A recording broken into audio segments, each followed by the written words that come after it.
¿Cómo es posible que no recuerde nada y sin embargo asegure que no ha matado a su tía? Porque es Hernández Hernández. No la ha matado porque es Hernández Hernández, ¿no? ¿Es esa la explicación que quiere usted? Yo no he cometido ningún delito, no he matado a nadie.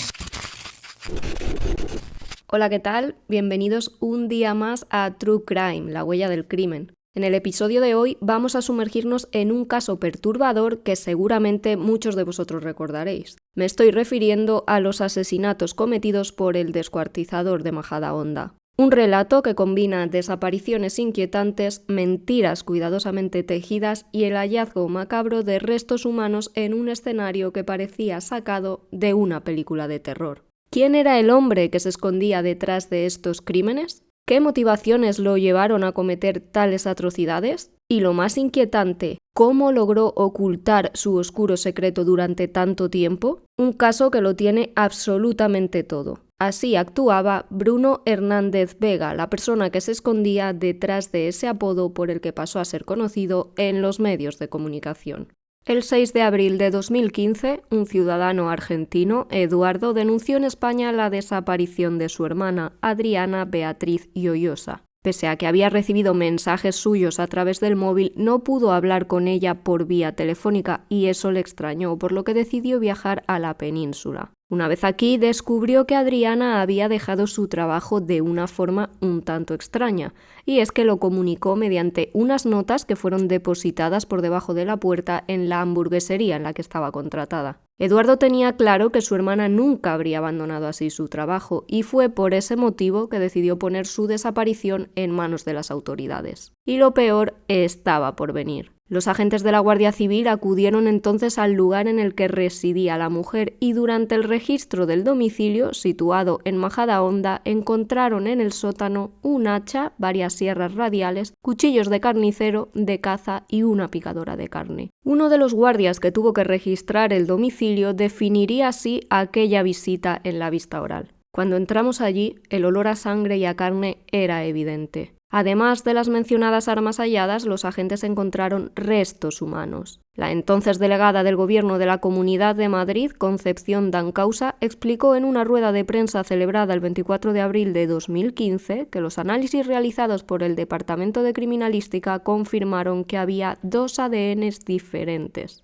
El primero, de Adriana, la mujer desaparecida que vivía en ese domicilio. El segundo, de Liria, tía de Bruno Hernández, el hombre que le había alquilado la casa a la argentina y que fue detenido inmediatamente como autor de ambas muertes. Para sorpresa de todos, se descubrió que Adriana no era la primera víctima. Bruno, que sufría esquizofrenia paranoide, le había alquilado la casa de su tía Liria tras asesinarla vilmente en 2010, 5 años atrás, y con ambas hizo lo mismo. Acabó con sus vidas y troceó sus cadáveres haciéndolos desaparecer ayudándose de la picadora. Después tomó sus móviles para hacerse pasar por ellas y engañar así a sus respectivas familias para que no sospecharan el horrible desenlace que habían sufrido. En el caso de su tía Liria, Bruno empezó a falsificar su firma y a mover sus cuentas, tratando de hacer creer a quien pudiera interesarle que la mujer se había marchado a otra parte de España. A su vez, alquiló el chalet en el que ella vivía y se dedicó a decir por ahí que Liria había decidido marcharse. La señora no tenía precisamente la mejor relación con sus familiares, así que nadie se alertó por su supuesta marcha. Los movimientos en su cuenta bancaria daban a entender que Liria se encontraba bien. Sin embargo, había un dato estremecedor, y es que todos los movimientos que hacía iban destinados a la cuenta de su sobrino Bruno. A eso había que sumarle el contrato de arrendamiento que éste realizó, por el cual le alquilaba la vivienda hasta entonces de su tía a Adriana para los próximos 15 años, todo ello a cambio de 18.000 euros, dinero que nunca se ingresó. Hasta el momento en el que fue detenido, Bruno vivía con su padre, que tenía un bar en Móstoles. A sus vecinos no les sorprendió demasiado el desenlace, pues aseguraban que lo habían oído salir a la ventana de su casa en más de una ocasión pegando gritos e invocando a Satanás. La pareja de Bruno, Bárbara, contó en su día que el hombre solía cambiar de voz y nombrar a Lucifer, aunque para ella era simplemente parte de su mundo. Consideraba que no tenía nada de satánico ni de magia negra. Por el contrario, se llegó a asegurar que Bruno iba a las tiendas de mascotas cercanas y allí adquiría animales con los que posteriormente acababa con su vida. Bárbara, sin embargo, negó que esto fuera cierto, pues según ella tenía miedo hasta de un chihuahua. Otro dato que llamó la atención en su día es que Bruno pidió que se le realizara una talla de un Cristo lleno de sangre y se especuló con que pudiera utilizarla para un ritual satánico. Antes de ser detenido por los asesinatos de Liria y Adriana, Bruno fue internado hasta en 4 ocasiones en un centro psiquiátrico, pero se negaba a tomar la medicación que le prescribían, motivo por el cual volvía una y otra vez al mismo. Sería precisamente allí donde conocería a Bárbara, su pareja con trastorno bipolar y con la que llegó a tener una hija en común. La mujer se sentía muy sola y quería proteger a toda costa a Bruno. Desde ese momento, ambos se hicieron inseparables. Hay que decir que Bruno, dentro de su delirio esquizoide, estaba convencido de pertenecer a una hermandad secreta conocida como ER y que se dedicaría a operaciones de alto secreto. Según él, personajes influyentes formaban parte también de este selecto grupo. Y para poder estar en el mismo había un requisito fundamental, que en el nombre o en el apellido hubiera una E y una R. Bárbara admitió que Bruno le contaba historias sin sentido y que a ella le parecían graciosas, mientras que su círculo empezó a alejarse de él.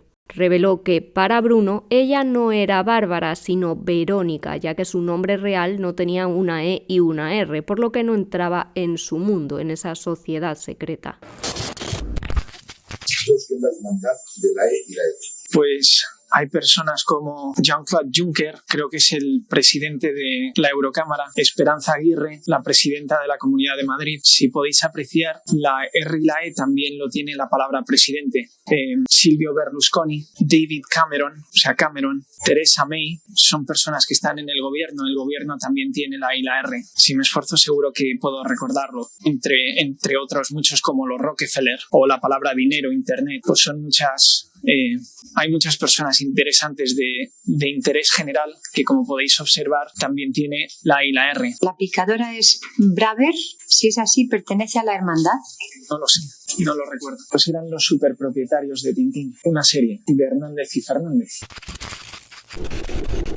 Según el psiquiatra forense José Carlos Fuertes, Bruno tenía ideas delirantes, pero él estaba convencido de que existía esa hermandad y era imposible convencerle de lo contrario. Estaba seguro de que tenía una misión y eso motivaba sus pasos. Actuaba guiado por esas ideas que eran irrebatibles para Bruno, quien sufría una esquizofrenia paranoide. La madre de Bruno, Yolanda, considera que esos pensamientos extraños de su hijo empezaron cuando éste comenzó su relación con Bárbara. Leticia, hermana de Bruno, comparte esa misma opinión y asegura que fue a raíz de entonces cuando se le ocurrió dirigirse a su madre como mother y a su abuela como grandmother. Todo ello movido, recordemos, por esa supuesta hermandad secreta a la que creía pertenecer. Para la familia de Bruno, su pasado tormentoso pudo influir en la personalidad del mismo. Y es que cuando tenía solo 3 años fue secuestrado por su padre, que se lo llevó a Estados Unidos y a México, entre otros lugares. La madre denunció, pero el niño no aparecía y Yolanda decidió entonces recurrir al mítico programa ¿Quién sabe dónde?, de Paco Lobatón, tratando de dar con el paradero de su pequeño. Gracias a su presencia en televisión española, Yolanda al fin empezó a tener noticias de su hijo. Supo que su expareja se había casado de nuevo con Stephanie y que habían tenido una hija, pero ambos se habían divorciado. Yolanda pudo hablar con Stephanie y ésta le comentó que su hijo Bruno se había ido de nuevo con su padre, Juan, y con su hermana. Tras ponerse incluso en contacto con la Casa Real, la madre consiguió al fin que su hijo apareciera, aunque para entonces tenía ya 16 años. Yolanda definió al Bruno de entonces como un joven introvertido y falto de cariño, aunque puede entenderse por la situación, pues eran prácticamente 2 extraños, habían pasado separados 13 años. Además, a Bruno le contaron que su madre le había abandonado y que había muerto, así que al joven le costó digerir esa realidad. Según su madre, su infancia, más allá de ese secuestro que os he narrado, fue muy dura, pues sostiene que habría sido víctima presuntamente de malos tratos.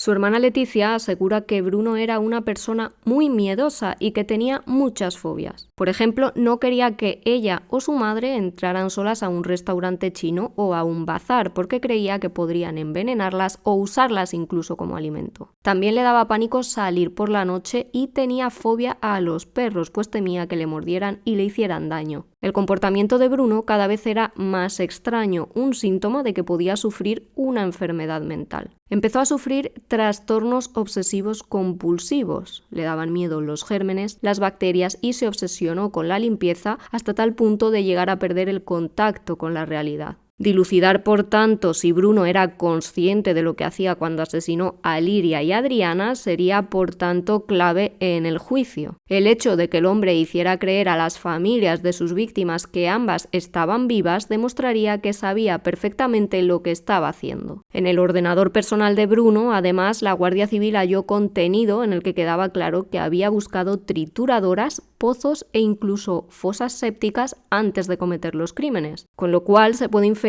que buscó más de una forma de hacer desaparecer un cuerpo. La madre, la pareja y la hermana de Bruno no podían creer que él hubiera cometido estos atroces crímenes. De hecho, Leticia llegó a plantear sus dudas sobre que alguien más hubiera intervenido en los asesinatos. Así llegamos al 11 de septiembre de 2017, momento en el que comenzó el juicio por doble asesinato contra Bruno Hernández, el descuartizador de Majadahonda. El jurado popular tenía que decidir si esos crímenes estaban condicionados por su delirio. ¿Sería Bruno absuelto y acabaría en un centro psiquiátrico o acabaría en prisión? Esa era la gran pregunta a responder. La dificultad en este caso en concreto residía en determinar las capacidades intelectivas y volitivas del sujeto durante los horribles hechos. El abogado de Bruno, Marcos García Montes, era de la teoría que el delirio de su defendido era permanente y se apoyaba en un informe elaborado por sus médicos forenses.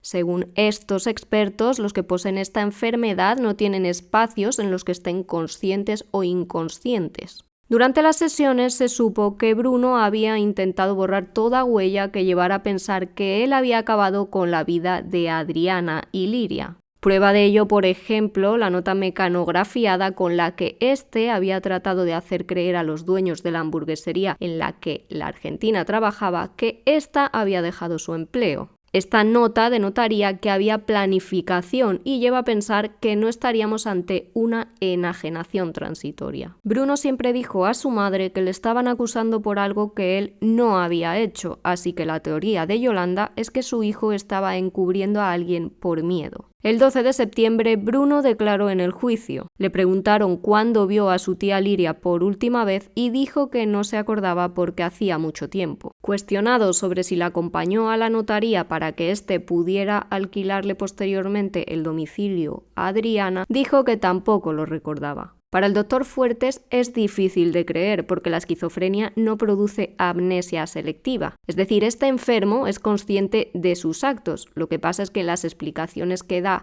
sobre los hechos serán distintas a la de una persona normal.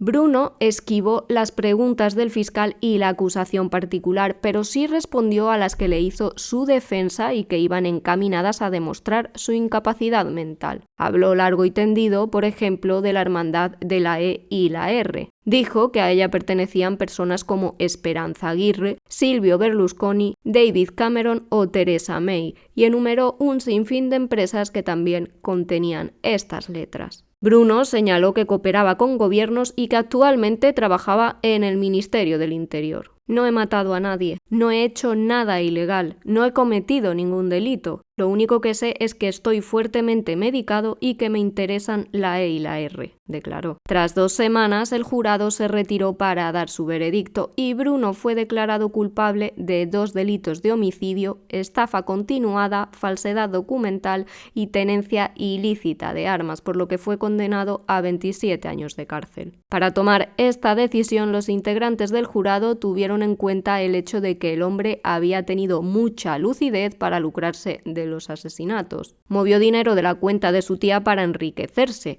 lo cual demuestra que sabía lo que hacía en ese sentido. Para Yolanda, su madre, se dejaron llevar por lo publicado en los medios de comunicación y no hicieron caso a las palabras de los psicólogos y psiquiatras que le trataron. Ella tiene claro que su hijo no es más que un enfermo. La defensa de Bruno presentó un recurso ante el Supremo, pero este lo desestimó y confirmó la resolución de la Audiencia Provincial. La Sala solo apreció una limitación leve de las facultades mentales del acusado que no permite concluir que la disminución de la culpabilidad llegue a determinar la apreciación de una eximente. Los magistrados avalaron el criterio de los especialistas, que coinciden en que padece una esquizofrenia paranoide con ideas delirantes. El Supremo destacó que el condenado actuó planificando y desarrollando diversas acciones en un periodo de tiempo dilatado para prepararlos y encubrirlos primero y para aprovecharse de sus efectos después, lo que no parece compatible con una anulación o alteración grave de sus capacidades mentales.